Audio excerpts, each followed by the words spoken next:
Hello, I'm Teresa Almeida Dessa in the Greater Lisbon area, Portugal, and I'm here to talk to you about the ins and outs of Yahoo groups. I was supposed to have given this presentation yesterday at the Webheads Illuminate View room, but there were technical glitches, and though I tried different strategies, it was in vain. So here I am to talk about Yahoo groups. We're in the main page of the ICT for ELT workshop Yahoo group, and I am logged in. You see my account here, and I can go look at my profile, and then I can sign out. Then you see the logo of the group, which looks very nice. And below the logo you see that it's a restricted group, meaning it's a private group. You need to request membership and then be accepted. And there are 210 members. If you click on members, you will see a list of the members. Some have numbers as their ID, others have their name, and we do not see the email, but we see the date that they joined. If we look at the About page again, this is the home page of the group. You see a description of the group, what it aims at, and then you have a list of activities in the last 7 days. You have a link to the ICT for ELT wiki in PBWorks. You also see it down here, and that's the main resource page, whereas the Yahoo group is like a communications center. And then you also have group settings. So it says it's a restricted group, as I've told you, and that attachments are not permitted. Besides this, you have the email address of the group. So if you want to send a message to the group directly from your email host in your computer, you need to use this Yahoo group. If you use the browser and you are inside the Yahoo group to send a message, as soon as you click new topic or just click on reply, you will get the email address of the group immediately. Finally, you can see the message history by month.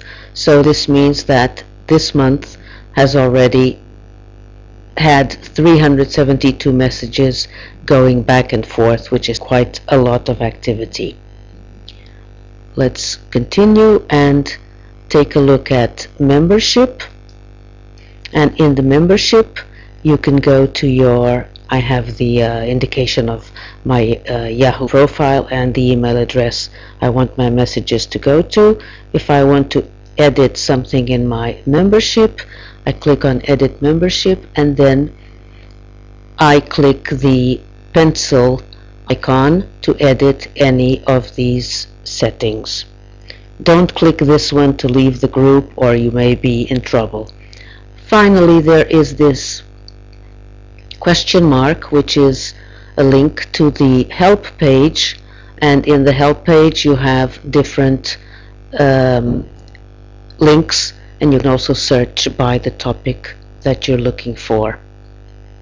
So let's go back and take a look now at conversations. Conversations are the messages we all send back and forth. There are 3 main submenus.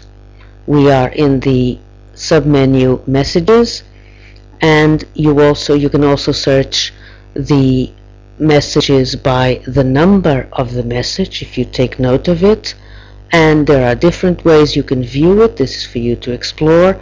If you want to send a new message, you click on New Topic, and as you can see, the program puts the email address of the Yahoo group immediately and who it's from, and then you write the subject of your message and the message text, and then send.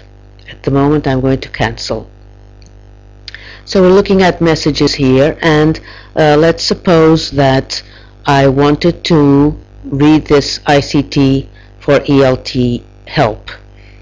And the message is here, and then I had something to say about it, and I would click on this reply button here, or I can click on the reply button down here. So let's go up again and click on reply. Notice that you have the white area where you will write your message. And another important thing is to notice these three dots which show the message history. So let's click, and we see all the messages that have been sent about this topic.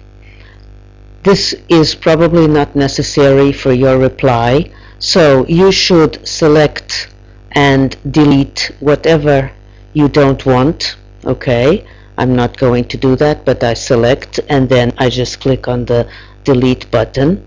And this is important to bear in mind, because for people who receive daily digests, that's an email with about 10-15 messages of the day. Sometimes I receive 2 or 3 of these daily digests.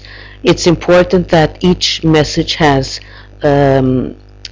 doesn't have much text, because it makes the reading more cumbersome and slower, and scrolling down slower, as you can understand. So remove any text that's not relevant to your reply. Let's click cancel, and then just quickly go back and look at the topics. And topics list the messages by their subject and the number of posts that have been sent about that subject line. Introduction, in this case, for 56 messages have been exchanged, and you can also click and reply to the message here. Trending gives you the subject line of the messages, and who sent the last one, I believe, and also the number of posts. So that's what we have to say, or what I have to say about messages. Let's go to photos, and you can have 2 ways of looking at them, as albums or as a photo stream. In this case, we just have one album of participants. You can see that this album has 12 photos. So let's click here on one of the photos, and we get a list of the different photos that have been uploaded to this Yahoo group. Yesterday during the presentation I uploaded this Snoopy image, but that was the most I think I could do. If you want to add a photo, you click in Add Photos here at the top right, and then choose a photo from your computer. Click Open, and it will upload. I'm not going to do that now. We can go back and see the difference regarding the photo stream. So in the photo stream you have the different photos that have been uploaded, and you can click on the first one or whichever one you want, and then click on this arrow here at the right, and each photo will show individually, and if they have an identification, a name, you will see the name. So I'm going to close this window and go back to albums. If you want to create a new album, you click in this button here, New Album. You complete the information, upload the photos you want in that album, and click Post Photos. So let's cancel, because I'm not going to do that, and I am going to interrupt the recording here because I need to create a second recording, or I won't have enough time in this recording to do everything I want. So I will stop here and then continue in a second recording.